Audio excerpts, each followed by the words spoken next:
As our nation prepares to celebrate its 250th birthday, we are celebrating the people who make our country great, our community great. Rose Scotland has been giving back to our community for decades, teaching aquatics classes, inspiring seniors to stay active and live a happier, healthier life. Today is Rose's 100th birthday. And can you guess how she wanted to celebrate? Teaching her class.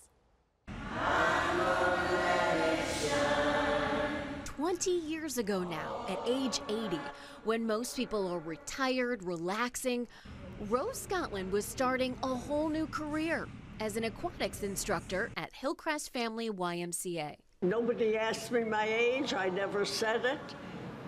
Who cares? So long as you have a desire to do better for yourself.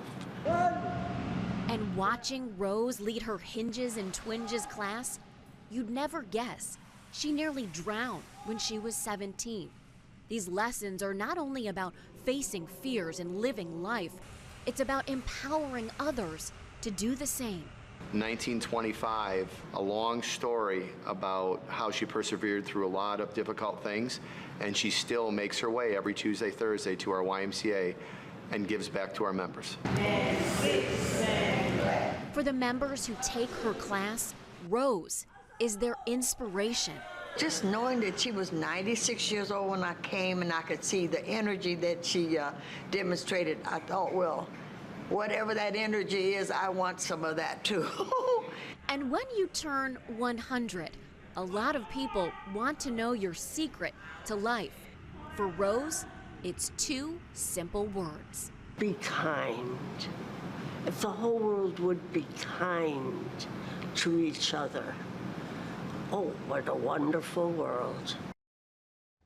Isn't that the truth? Now, after that drowning, Rose took swim lessons at the downtown YMCA. That is where she turned her fear into a love of water.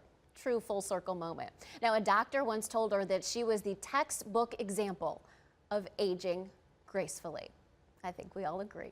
Happy 100th birthday, Rose.